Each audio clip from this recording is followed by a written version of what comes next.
V prebranih celicah beremo knjigo Spomin na drevo. Zgodba govori o družinskih odnosih, ljubezni, Alzheimerjevi bolezni in predvsem o druženju dedka in 11-letnega Džana. Brali sta jo Aja in Maruša. Aja, ti si taka strastna bralka, zdaj to že vsi dobro vemo, pa vendar si mi zaupala, da te je tale knjiga malce vrgla iz tvojega bralskega načina. Verjame je skoraj na vsaki strani. Knjiga začne novo poglavje in se mi zdi, da mi je zelo hitro, sploh na začetku, prekinjala ta moj tok pozornosti. Ti si jo verjetno brala v enem kosu, ne?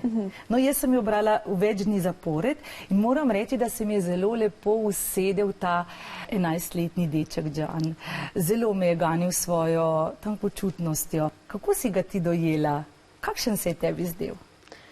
Sploh na koncu, ko sem šla razmišljati za nazaj, kakšna je knjiga in kaj mi je probala sporočati, sem opazila, kako nežno in nedolžno je gledal deček na cel svet in kot nekdo, ki razume malo bolj, kot je 11-leten otrok v tem primeru, razumel to razvijanje bolezni, so se mi prav prikradle solze v oči, da mu bo nekdo moral razložiti v bistvu, kakšne težke stvari se mu dogajajo v življenju, na katere on gleda s takim veseljem in ne razume čisto, kaj se dogaja zares. Knjigo je prevedla Veronika Rot, ki se nama sedaj oglaša in zato jo sprašujem. Veronika, v kakšni situaciji se je znašla družina 11-letnega Džana, ko sta se k njim preselila dedek in babica? Mislim, da ta knjiga zelo naravno, čuteče opisuje zgodbo družine, ki se sooča s težko preizkušnjo.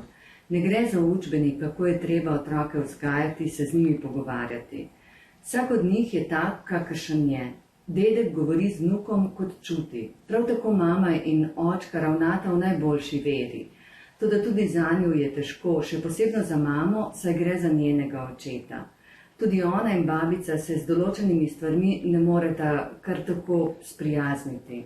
Si jih ne želita priznati, zato tudi o njih ne moreta govoriti. Mislim, da je to zelo človeško. Tisto, kar nas boli, bi najraje odmislili, kot da tega ne bi bilo. Zato mislim, da je ta knjiga tako lepa, ker pripoveduje o čustvih brez poučevanja in moraliziranja.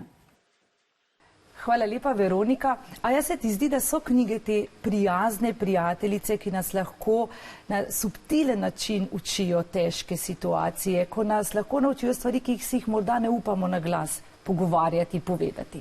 Se popolnoma strinjam, v knjigah se zelo velikokrat soočamo s situacijami, ki jih na glas ne želimo povedati, ampak medtem, ko jih kar nekaj časa potrebuješ, da prebereš knjigo in se s tem časom, ko jih dolgo premlevaš neko situacijo, se lahko veliko naučiš o njej in v bistvu je tudi zelo močno razmišljaš o njej in so zelo dober način, da se naučimo.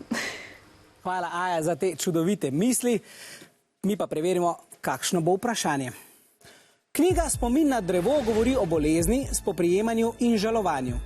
Mama in oče dečka Džana imata s tem težave.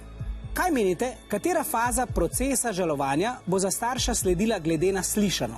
Bo to A. faza zanikanja, B. faza jeze, C. faza sprejemanja ali D. faza žalosti? Upam, da ste dobro prisluhnili pogovoru.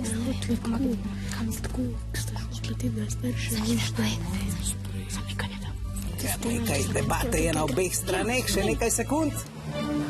Dvakrat ste odgovorili z odgovorom A, faza zanikanja. Ja, prevajalka pove, da se starši z boleznijo in nastalo situacijo ne morejo kar tako sprijazniti, kar kaže, da imajo težave s sprejemanjem. Pravilen je žal odgovor C.